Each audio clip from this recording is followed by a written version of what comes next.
বাড়ির অবস্থা ভালো নয়, চারদিকে বিরাজ করছে থমথমে হাওয়া। একমাত্র তুষি ছাড়া বিয়ে নিয়ে কারো আনন্দ নেই, হাসি নেই গুরুজনদের মুখে। কিন্তু তাতে অয়নের খুব বেশি যায় এলো না। নিজের মতো বিয়ের বন্দোবস্ত শুরু করলো সে।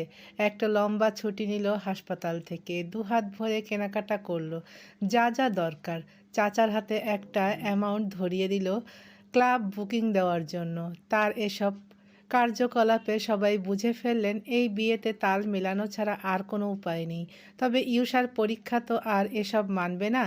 পরীক্ষা দেখবেও না ওর বিয়ে কবে। মেয়েটা বিয়ের চিন্তায় এমনি ছটফট করছিল, তার ওপর শেষ পরীক্ষার প্যারা আরও বোঝা বাড়িয়ে দিল ঘাড়ে। কোনো রকম এই চিন্তা ঠেলে ঠুলে মাথা থেকে সরিয়ে আজকে ছাদের মেঝেতে একটু পড়তে বসলো ইউষা। বিকেল তখন, সোনালি আলোয় আশপাশ মেখেছে। হঠাৎ কানে এলো সদর গেট খোলার শব্দ। কৌতূহলে মাথা তুলে উঁকি দিয়ে দেখলো অয়নের গাড়ি ঢুকছে। গাড়িটা লনে যাওয়া অবধি চেয়ে রইল ইউষা। অয়ন ভাই ভীষণ ব্যস্ত মানুষ, বিয়ে নিয়ে এখনই ছোটাছুটি শুরু করেছেন, নতুন নতুন ফার্নিচার তুলেছেন রুমে। ওর যাবতীয় জিনিস বেনারসি সবই কেনা শেষ তার। হয়তো এতে খুশি হওয়ার কথা, কিন্তু কেন যেন ইউষার এসব কিচ্ছু ভালো লাগছে না। হঠাৎ করে অয়ন ভাই বিয়ে নিয়ে এত উদ্বেগী কেন হয়ে উঠল? কবুল বলে একসাথে থাকারই তো ব্যাপার, এমন জাঁকজমকের দরকার তো নেই। কোনোভাবে এসব তুষিকে দেখাতে নয় তো? ইউষার বুক কাঁপে ওসব ভাবতে গেলেও। না, এমন না হোক, ও সব পারবে, শুধু পারবে না এটুকু। এমন অদ্ভুত কপাল ওর, যাকে পাওয়ার জন্য এক সময় প্রতিনিয়ত আনচান করেছে, যাকে একবার ছুতে আবেগে উদ্বেল হয়ে মরেছে, সে আজ খাতা কলমে ওর হতে যাচ্ছে। অথচ বুকের ভেতর ইউষা একটুও শান্তি অনুভব করছে না। অয়ন ভাই জোর করে সংসার করবে, জোর করে মানবে ওকে, জোর করে চাইবে জীবন পাড়ি দিতে। এই জোরাজোরির সঙ্গ ও চায়নি। কিন্তু আজ ইউষার হাতে কিচ্ছু নেই, কিচ্ছু না। তখনই পায়ের শব্দ হলো, আসছে কেউ। পাশ ফিরল ইউষা। অয়নকে দেখে অবাক হলো একটু। মলিন চোখের চাহনি লুকোতে ধর্মরিয়ে উঠতে চাইল। তোরে গা থেকে ওড়না খসে মেঝেতে পড়ে যায়। কোণঠায় ইউষা থমকে যায়, নুয়ে পড়ে। তুষি ওড়না গলায় ঝুলিয়ে পড়লেও ও সবসময় রাগঢাক রেখে পড়ে। ওড়না গলা থেকে নামানো থাকে পেট অবধি, আর সেই পড়ল এমন পরিস্থিতিতে। চট করে বুকের সাথে হাতের বইটা চেপে ধরল ও। অস্বস্তিতে চুইয়ে পড়া চোখের কোণ তুলে তাকালো একটুখানি। অয়ন নিজেও কিছু থতমত খেলো, গলা ঝাড়ল সে। ঝুঁকে গিয়ে মেঝে থেকে ওড়না তোলে, অন্যদিকে ফিরে বাড়িয়ে দিল। তাড়াহুড়ো করে ওড়না নিয়ে গায়ে পড়ল ইউষা। ইতস্তত বোধ কাটিয়ে শুধালো, তুমি ছাদে? তুমি তো ছাদে তেমন আসো না। শুনলাম তুই ছাদে, তাই আমার জন্য এসেছো? চোখ ছাপানো অবিশ্বাস্য নিয়ে মুখ তুলল মেয়েটা। অয়নের কাছে তাজ্জব লাগলো বইকি। ভ্রু উঁচিয়ে বলল, কেন, আসা বারণ? ইউষা হাসলো কেমন করে। না তো, কেন হবে?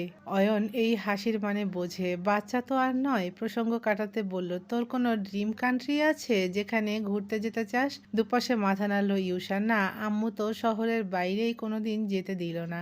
বন্ধুদের সাথে কত ট্রিপ, কত পিকনিক হাসতে হাসতে ক্যান্সেল করে দিতাম। এখনো নিজের দেশটাই ঘুরলাম না, আবার ড্রিম কান্ট্রি?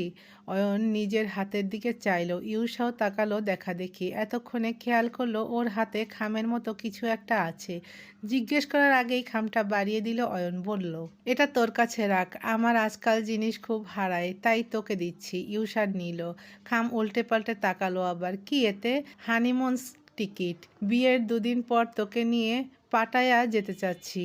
মুঠো খসে খামটা পড়ে গেল ইউষার। হা করে চেয়ে রইল দুপল। হতবিহ্বল চোখে বলল, তুমি আমার সাথে হানিমুনে যাবে?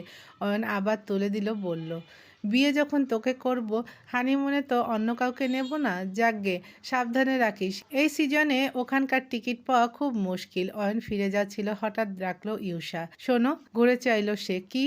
বেশি তাড়াহুড়ো হয়ে যাচ্ছে না? কি নিয়ে? ইউষা এগিয়ে এলো, ঠোঁটে হাসি টেনে বলল, নিজের মনের ওপর এত চাপ দিও নয়ন ভাই, এসব হানিমুন টানিমুন এগুলো জোর করে হয় না।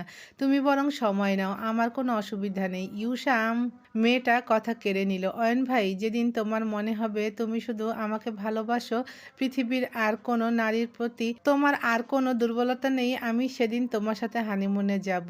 সেই অবধি এটা তোমার কাছেই থাক। অয়নের হাতটা টেনে এনে টিকিট গিফটের খামটা ধরিয়ে দিল ইউষা। পুরোটা সময় অয়ন চুপ করে চেয়ে রইল। ইউষা গিয়ে আবার ওর আগের জায়গায় বসলো। শীতল পাটির ওপর বিছিয়ে রাখা বই খাতা নিয়ে ব্যস্ত হলো পড়ায়।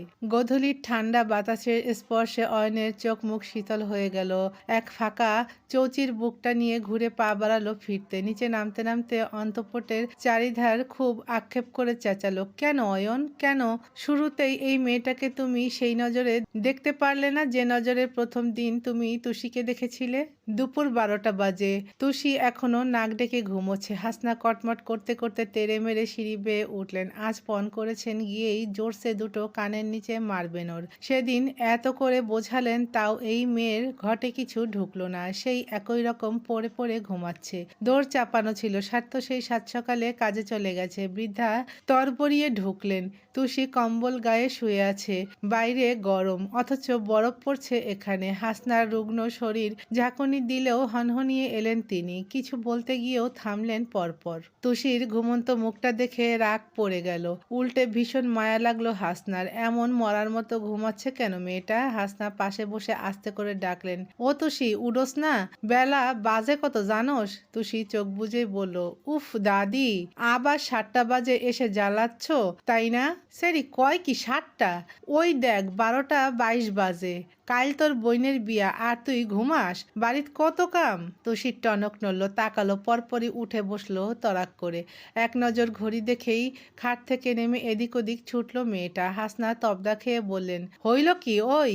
তুষি কথা বলে না। এদিকে ছুটে তোয়ালে আনে, ওদিকে ছুটে জামা কাপড়। তারপর এক দৌড়ে ওয়াশরুমে ঢুকতেই হাসনা ঠোঁট চেপে হাসলেন। উঠে এলেন, কান পাততেই টের পেলেন ভেতরে শাওয়ার ট্যাপ চলছে।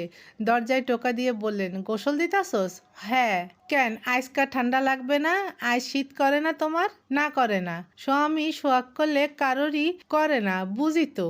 তক্ষুনি রুমে এলো ইউষা, দুহাতে এতগুলো কার্ড। হাসনাকে দেখেই বলল, দাদি আপনি এখানে? মা আপনাকে নিচে ডাকলো যে। যাই হুনবু, একখান কথা কই, মনে কিছু নিবা না তো? জি না, বলুন না। তুমি অহন নতুন বউ, এত গুড়গুড় করবা না। বাইরেও বাইরেবা না, ঘরে বইয়া থাকবা, নজর লাগবো। ইউষা হেসে ফেলল, তবে যুক্তি দিতে গেল না। বুড়ো মানুষ আগের দিনের, এদের বোঝালেও লাভ নেই। ঘাড় নেড়ে বলল, আচ্ছা। হাসনা ভারী খুশি হলেন। হাত দিয়ে ওর চিবুক ছুঁয়ে ওই হাতেই চুমু খেয়ে বললেন, লক্ষ্মীমন্ত, তুষিটা যে কেমনে তোমার বই নইল? তুষি ওয়াশরুমের ভেতর থেকে চেঁচালো, এই দাদি তুমি যাবে? হাসনা ফিস ফিস করে বললেন, দেখছো নি কারবার, আমার লগে গলা দেখায়, অরে আমি ডরাই। তারপর বেরিয়ে গেলেন দ্রুত। ইউষা দুপাশে মাথা নেড়ে হাসলো। তুষি বেরিয়ে এলো এর মাঝে। কাঁপতে কাঁপতে বলল, এসি অফ করো, আল্লাহ শীত। ইউষা বলল, এত বাড়িয়ে রেখেছো কেন? আমি করেছি? করেছে তো তোমার ভাই। তুষি কাঁপতে কাঁপতে এসে বসলো। ইউষা হতাশ গলায় বলল, এত বড় হলে 2 দিন পর বাচ্চার মা হবে, এখনো চুল মুছতে পারো না? তুষি ঠোঁট উল্টে বলল, কিভাবে পারবো? ছোট থেকে দাদি মুছে দিত, এ বাড়িতে আসার পর তুমি, আর এখন তো উনি থাকলে উনি দেন, উনি না থাকলে দাদি দেয়, আমি নিজে তো মোছার সুযোগই পাই না।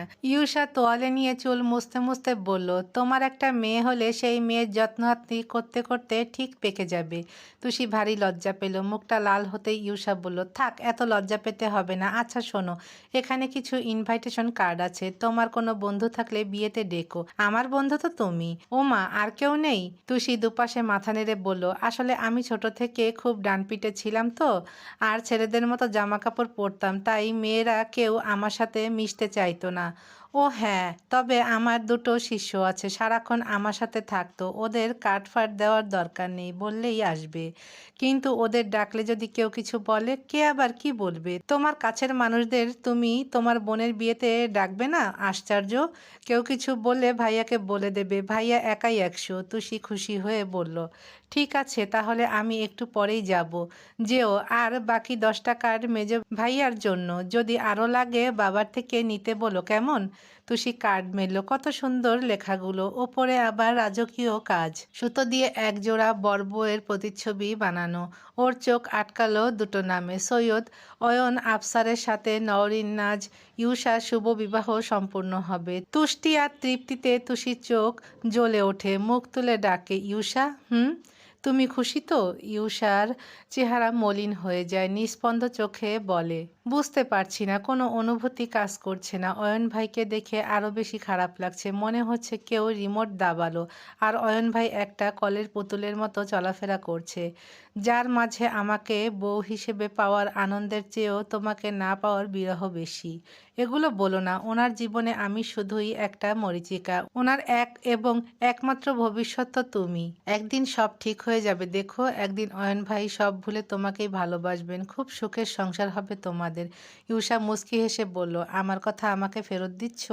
এই কথা তো একদিন আমি তোমাকে বলেছিলাম। তোমার কথা ফলেছিল, এবার আমারটাও ফলুক। ইউষা নিশ্চুপ থেকে ভাবল, তাই হোক, অন্তত বেঁচে থাকতে থাকতেই যেন অয়ন ভাইকে পাই, এত ভালোবাসার অভাব নিয়ে আমাকে যেন মরতে না হয়।